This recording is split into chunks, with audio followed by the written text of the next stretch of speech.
심포니 가족 여러분, 안녕하세요. 반갑습니다.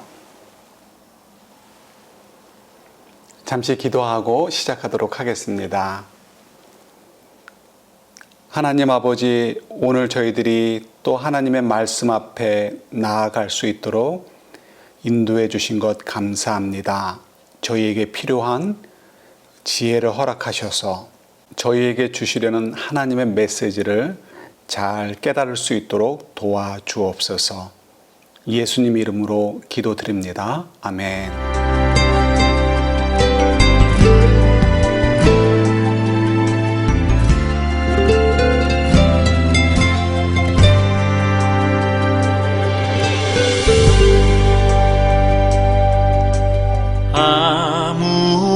아무것도 두려워 말라. 나의 하나님이 지켜주시네. 놀라지 마라, 겁내지 마라. 주님 나를 지켜주시네. 아무것도 두려워 말라. 주 나의 하나님이 지켜주시네. 놀라지 마라, 겁내지 마라. 주님 나를 지켜주시네. 내 맘이 힘에 겨워 지칠지라도 주님 나를 지켜주시네. 세상의 험한 풍파 몰아칠 때도 주님 나를 지켜주시네. 주님은 나의 산성, 주님은 나의 요새, 주님은 나의 소망, 나의 힘이 되신 여호와.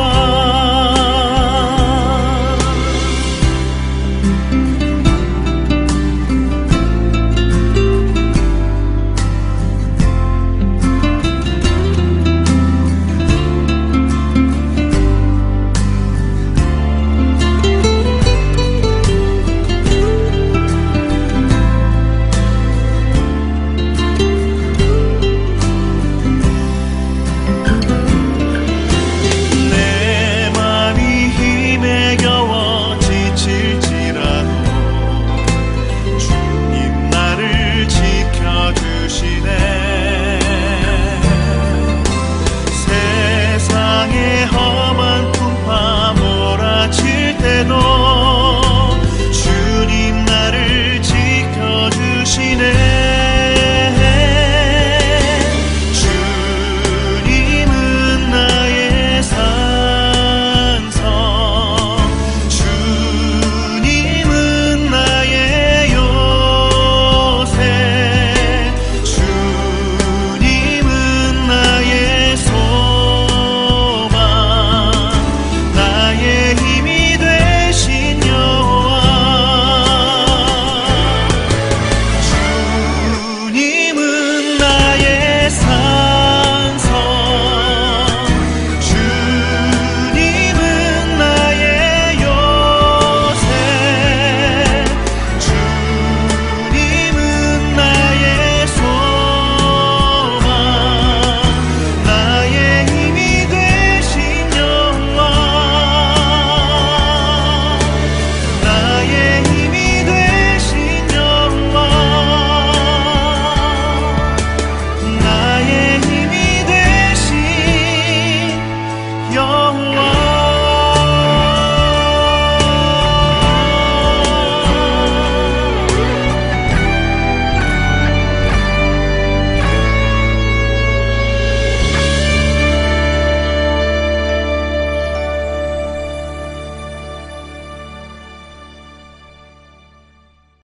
네, 저희는 지금 창세기서 말씀을 가지고 묵상하고 있습니다. 오늘은 창세기 3장 15절을 중심으로 인류의 역사가 어느 방향으로 흘러가고 있는지를 한번 같이 묵상해 보려고 합니다. 여러분께서도 잘 아시는 프랑스의 문호 모파상이 쓴 여자의 일생이라는 책을 생각해 보았으면 좋겠습니다. 여자의 일생. 네, 사실은 책의 제목은 여자의 일생이 아닙니다. 그냥 어느 인생 이런 뜻인데 아마도 일본에서 여자의 일생으로 번역이 되었고 그것이 한국에도 영향을 준 것 같다라고 사람들이 이야기를 합니다. 어느 인생. 네, 이 책은 150년 혹은 200년 전쯤에 프랑스에서 있을 법한 이야기를 담고 있습니다. 한 귀족 여성이 다른 귀족 남성을 만나서 결혼을 하게 되었습니다. 당연히 꿈이 있었겠지요. 아름다운 가정을 이루고 서로 사랑을 주고받는 그리고 자녀를 잘 양육시키는 그런 꿈을 꾸며 결혼을 했습니다. 그렇지만 현실은 그렇지 못했죠. 남편이 문제였습니다. 굉장히 방탕하여 바람을 막 피고 다녔습니다. 그러다가 잘 아는 백작 부인과 바람을 피우게 되었고요. 그것이 백작의 눈에 띄게 되어서 결국 죽음을 맞게 되고 말았습니다. 이 주인공 여자의 마음에는 엄청난 실망과 상처가 남게 되고 말았죠. 그녀의 모든 인생의 꿈과 열정은 결국 아들을 향해서 쏟아붓게 되었습니다. 모든 애정을 쏟아부었지만 그 아들도 아버지처럼 몹시 방탕한 삶을 살게 되고 말았습니다. 그리고 사업을 한다고 하면서 모든 재산을 다 탕진하게 되고 말았습니다. 이제 이 여인에게 남은 것은 아무것도 없게 되었습니다. 오로지 하나, 어렸을 때부터 함께 자란 자신의 하녀 한 명뿐이었습니다. 인생이 허무해 보입니다. 그런데 놀랍게도 이 책에서 모파상이 전달하려고 하는 메시지는 인생을 살다 보면 깜짝 놀랄 만한 정말 피하고 싶은 일들이 벌어지게 된다라는 것을 보여주려는 것이 아니라고 합니다. 오히려 인생이란 크고 작은 희망과 실망이 계속 이어져 가는 단순한 여정이다라고 말을 합니다. 한 구절을 읽어 드릴게요. 삶은 선이나 악으로 단정 지을 수 없는 그저 그런 일상들의 연속이다. 여러분 어떻습니까? 인생은 모파상이 말하는 대로 선과 악으로 규정할 수 없는 그저 크고 작은 소망과 실망이 계속해서 이어져 가는 그냥 평범한 연속, 그것이 인생일까요? 어떻게 보면 맞는 말처럼 느껴지기도 합니다. 우리의 삶 가운데 정말 많은 일들을 이와 같이 경험하며 살고 있기 때문에 그렇습니다. 그렇지만 인생을 창조하신 하나님께서는 그렇지 않다라는 것을 성경을 통해서 말씀해 주십니다. 인생은 그저 살면서 연속되어지는 어떤 것이 아니라 분명한 방향을 가지고 가고 있는 것이 인생이고 역사이다라는 말씀이죠. 자, 왜 그런지 말씀을 통해서 저희가 한번 생각해 보도록 하겠습니다. 창세기 3장 15절 말씀을 함께 보도록 하겠습니다. 내가 너로 여자와 원수가 되게 하고 너의 자손을 여자의 자손과 원수가 되게 하겠다. 여자의 자손은 너의 머리를 상하게 하고 너는 여자의 자손의 발꿈치를 상하게 할 것이다. 네, 아담과 하와는 하나님께서 절대로 따먹지 말라고 하신 선악과를 뱀, 사탄이죠. 사탄의 꾀임에 넘어가 따먹게 되고 말았습니다. 하나님께서는 이 슬픈 결과에 대해서 당사자인 뱀과 여자에게 책임을 물으시게 됩니다. 물론 아담에 대한 책임도 15절 뒤에서 또 물으시게 되죠. 15절의 내용을 보면 뱀과 여자가 서로 원수가 될 것이다 라고 말씀하십니다. 그리고 뱀의 자손들과 여자의 자손들도 원수가 될 것이다 라고 말씀하시죠. 15절에서 눈여겨볼 점은 뱀은 여자의 후손의 발 뒤꿈치를 물지만 여자의 후손은 뱀의 머리를 상하게 할 것이다 라는 하나님의 말씀의 부분입니다. 네, 이 말씀은 예수님을 통해서 그대로 이루어졌습니다. 여자의 후손인 예수님을 사탄은 공격하여 죽이려 했지만 결국 발 뒤꿈치밖에 물지 못했습니다. 이길 수 없었죠. 그렇지만 여자의 후손인 예수님께서 죽으시고 부활하심을 통해서 승리를 누리게 되시고 그래서 뱀을, 사탄을 이기셨습니다. 이제 사탄은 예수님의 권세를 이길 수 없고 마땅히 예수님의 자녀들인 저희들도 이길 수가 없습니다.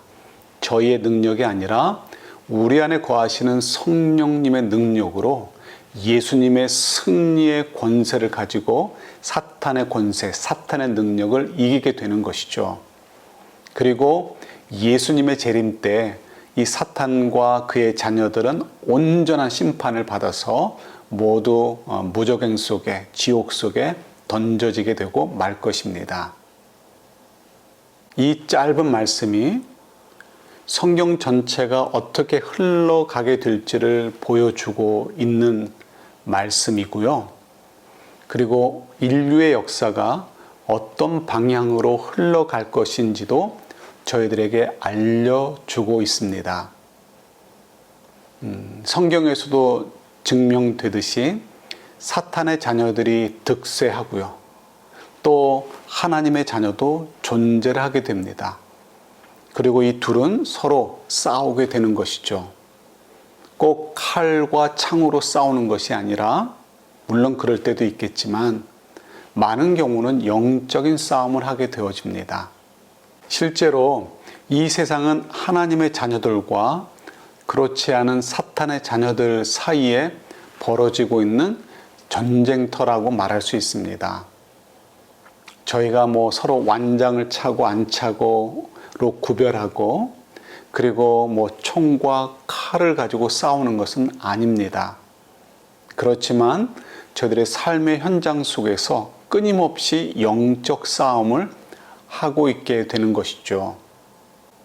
예를 들어서 가정에서도 믿는 자와 믿지 않는 자가 있을 때 믿지 않는 자들은 인생의 목표를 전혀 다른 곳에 두게 되고 살려고 합니다.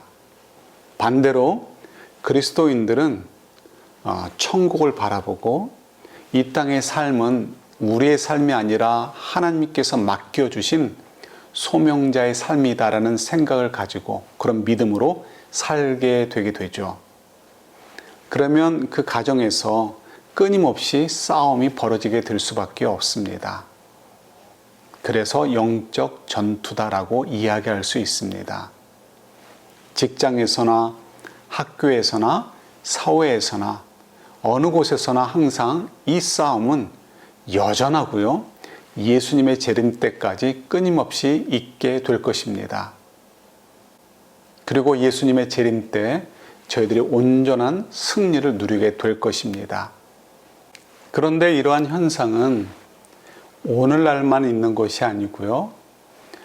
아담과 하와가 범죄를 한 이후부터 지금까지 연결되어지고 있는 것입니다. 그래서 성경에서도 저희들에게 그 사실을 증명해 주고 있습니다. 아담과 하와가 에덴 동산에서 쫓겨나게 되었죠. 그리고 그 이후에 둘이 동침하여 자녀들을 낳기 시작을 하게 되었습니다. 그래서 성경에 보면 아담과 하와가 많은 자녀들을 낳았지만 그 중에 첫 번째 가인, 두 번째 아벨, 세 번째 셋, 이렇게 세 사람의 이름을 저희들에게 알려주고 있습니다. 그 중에서 둘째인 아벨은 그만 첫째인 가인에게 살해를 당해서 죽고 말게 되죠. 그 사건 이후로 창세기 4장과 5장을 통해서 하나님께서 조그마한 족보를 소개해 주고 계십니다. 첫 번째는 가인과 후손에 대한 이야기고요. 두 번째는 세 번째 아들인 셋과 그의 후손들의 족보를 저희들에게 알려주고 있습니다. 그 둘을 비교함을 통해서 우리가 조금 전에 언급했듯이 하나님의 자녀들과 사탄의 자녀들이 어떻게 인생을 살아가고 인류의 역사를 이끌어가고 있는지를 저희들에게 보여주고 있습니다. 먼저 4장 16절 말씀을 같이 보도록 하겠습니다. 가인은 주님 앞을 떠나서 에덴 동쪽 놋 땅에서 살았다. 어떤 말씀이 먼저 눈에 확 들어오시나요? 네, 가인과 그의 후손들을 소개하시면서 첫 번째로 나오는 이야기는 가인이 하나님 앞을 떠났다라고 표현하고 있는 것입니다. 물리적으로 어디를 떠났다라기보다는 그의 영혼이, 그의 마음이 하나님으로부터 멀어졌다, 떨어져 나갔다라는 것을 저희들에게 보여주고 계시는 것이죠. 가인과 그의 후손들의 삶이 하나님을 바라보는 삶이 아니라 하나님과 동떨어져 있는 그런 삶을 살게 될 것이다라는 것을 알려주십니다. 그러면서 17절에서 가인이 먼저 했던 것을 보게 됩니다. 그것은 도시를 세웠다는 것입니다. 나중에 셋의 후손들과 좀 비교를 해 볼 텐데요. 먼저 도시를 세웠다는 것이죠. 도시를 세웠다는 것을 왜 기록해 놓으셨을까요? 의도가 있죠. 가인의 마음은 하나님으로부터 떠나고 대신 사람들의 탐욕과 욕심을 제공해 주는 것으로 상징되어지는 도시를 지었다라는 말씀을 통해서 그가 어떠한 인생을 살고 어디에 관심을 두고 사는지를 저희들에게 알려주고 있습니다. 인생의 즐거움과 번영이 또 화려함과 탐욕이 그들의 관심이었다라는 것을 저희가 알 수 있습니다. 그래서 가인의 후손들을 소개해주는 단어들을 보면 그들이 건축업, 건설이죠. 또 목축, 혹은 금속 세공, 음악, 이런 것들의 조상이 되었다라고 기록되어 있습니다. 그만큼 그들의 관심과 그들이 열정을 쏟아가지고 이루어 놓은 성과들이 어디에 있는지를 보여주는 것이죠. 이렇게 4장에서 가인과 후손들을 소개하는 것 가운데 특별히 저희들의 눈에 더 주목하게 되는 것이 있습니다. 많은 분량을 어느 한 사람의 일화를 소개하는데 할애를 하고 있습니다. 어떤 내용인지 한번 같이 보도록 하겠습니다. 23절, 24절입니다. 라멕이 자기 아내들에게 말하였다. 아다와 실라는 내 말을 들어라. 라멕의 아내들은 내가 말할 때 귀를 기울여라. 나에게 상처를 입힌 남자를 내가 죽였다. 나를 상하게 한 젊은 남자를 내가 죽였다. 가인을 해친 벌이 7갑절이면 라멕을 해치는 벌은 77갑절이다. 네, 어떻게 보면 이 말씀은 라멕이라는 사람이 자신의 아내 2명이죠. 2명의 아내에게 자신의 이력을 소개해 주는 것처럼 느껴집니다. 그렇지만 사실은 라멕 한 사람의 이야기라기보다는 가인의 후손들이 어떠한 마음의 자세를 가지고 살았는지, 또 실제로 어떻게 살아가고 있었는지를 저희들에게 전달해 주고 있는 말씀이다라고 이해할 수 있습니다. 내용을 조금만 소개하면 이런 것입니다. 라멕이라는 사람이 있는데 2 아내가 있었습니다. 어느 날 2 아내를 불러놓고 이야기하는 것이죠. 여보, 잘 들어. 내가 어떻게 살았는지. 그동안 내가 살아오는 동안 나를 공격하거나 나에게 상처를 입힌 사람이 있다면 반드시 보복을 했어. 심지어 젊은 남자, 그러니까 힘이 있는 싱싱한 남자인 것이죠. 힘이 있는 사람이 나에게 덤벼도 나는 그들을 용서하지 않고 죽여버렸어. 이런 식으로 이야기를 하는 것입니다. 그게 무슨 자랑이라고 아내들에게 말할까요? 그러면서 또 말하죠. 가인에게 해를 입히는 사람은 7배의 벌을 받겠지만 나를 해하는 사람에게는 77배의 보복을 받게 될 거야 라는 그런 이야기도 하고 있는 것을 보게 됩니다. 아내들에게, 그러니까 당신들은 걱정하지 말고 마음 편하게 살아, 이런 의미로 라멕이 아내들에게 말하고 있는 것일까요? 전혀 그런 의미가 아니고요. 반대적인 것이죠. 아내들에게 말하는 것입니다. 너희들 혹시라도 딴 남자들과 눈이 맞아서 혹은 다른 이유로라도 나를 배반하게 된다면 난 절대로 용서하거나 그냥 넘어가지 않는다. 나 반드시 보복하는데 7번도 아니고 77배로 너희들을 보복하게 될 거야 라면서 협박하는 것입니다.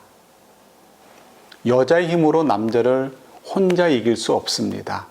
당연히 누군가의 도움을 받아야 되겠죠. 그런데 그 도움을 주는 어떤 남자도 자신을 이길 수 없다라는 것을 함께 이야기하고 있는 것입니다. 그러니까 절대로 나를 배반을 생각하지 말고 그냥 잘 살아가라 라는 것을 지금 천명하고 있는 것이죠.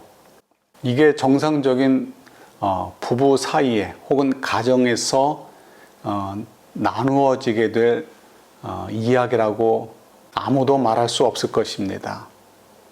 정상적인 것이 아닌 것이죠. 그만큼 가인과 그의 후손들의 삶이 얼마나 불신과 악함과 탐욕으로 가득 차서 굴러가고 있는 인생들인지를 저희들에게 보여주고 있습니다.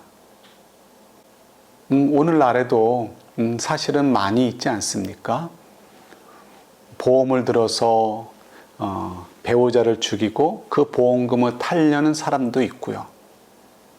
그렇게 끔찍한 일도 있을 뿐만 아니라 자그마한 부분에서도 속이고 감추고 때로는 이용해 먹으려고 하는 그런 일들이 있지 않습니까? 이런 것들이 가인과 그의 후손들의 삶의 모습이고 사탄의 자녀들의 삶의 모습이라는 것이죠. 반면에 셋의 자녀들은 전혀 다른 방향으로 인생을 살아가고 있는 것을 또한 저희들에게 소개해 주고 계십니다. 4장의 맨 끝절에 이와 같이 기록되어 있습니다. 말씀 같이 볼까요? 셋도 아들을 낳고 아이의 이름을 에노스라고 하였다. 그때 비로소 사람들이 주님의 이름을 불러 예배하기 시작하였다. 셋의 후손들을 소개하면서 첫 번째 나오는 말이 뭐였죠? 그때 비로소 사람들이 주님의 이름을 불러 예배하기 시작하였다는 것입니다. 가인과 그의 후손들을 소개할 때 첫 번째 문장이 뭐였죠? 그들이 하나님 곁을 떠났다였습니다. 그런데 이곳에서는 반대로 사람들이 주님의 이름을 부르며 예배하기 시작하였다라고 저희들에게 알려주고 있습니다. 전혀 분위기가 다르죠. 사탄의 자녀들과 하나님의 자녀들의 삶의 모습이 다를 수밖에 없는 것입니다. 하나님을 떠난 삶, 하나님을 인정하고 경외하고 예배하는 자들의 삶, 같을 수가 없는 것이죠. 그래서 5장을 보면 다른 이야기들로 채워져 있는 것을 보게 됩니다. 4장에서 가인과 그의 후손들의 이야기를 소개할 때는 도시를 만들고 음악이나 목축이나 건축, 금세공 이런 것들이 드러나는 인생들이었다면 이쪽에서는 전혀 다른 것이 드러나고 있음을 보게 됩니다. 말씀을 한 군데 보도록 하겠습니다. 5장 23절, 24절입니다. 에녹은 모두 365년을 살았다. 에녹은 하나님과 동행하다가 사라졌다. 하나님이 그를 데려가신 것이다. 네, 조금 전에 라멕을 우리가 살펴보았는데 라멕의 삶과 전혀 다른 삶을 살고 있는 것을 보게 됩니다. 라멕은 아내들조차 믿을 수 없는 그런 불신과 탐욕의 삶에서 벗어나지 못하고 살고 있는 반면에 지금 셋의 후손의 대표격인 에녹은 다른 것으로 소개되어지지 않고요. 그저 단순하죠. 하나님과 동행하다가 하나님이 그를 데려가셨다라고 기록하고 있는 것을 보게 됩니다. 하나님과 동행하는 인생, 그러다가 하늘로 올림을 받는 에녹의 인생, 얼마나 아름답고 멋진 인생입니까? 어쩌면 셋과 그의 후손들은 가인의 후손에 비해서 세상적으로 빛날 것이 없어 보일지 모르겠습니다. 아예 그런 것들을 기록해 놓지 않았습니다. 이유는 가치가 없다라는 것이죠. 진정한 인생의 가치는 하나님과 동행하다가 하나님 곁으로 올라가는 것, 그것이 진정한 인생의 가치이다라는 것을 알려주시는 것이기도 합니다. 잠깐 살펴본 이 두 후손들의 비교를 통해서 우리 21세기를 살아가는 저희들의 인생에도 투영해 볼 수 있습니다. 저희는 어떤 것을 인생의 목표나 또 혹은 가치로 삼고 살고 계시나요? 가인과 그의 후손들처럼 살고 있지는 않는지 돌아볼 필요가 있는 것이죠.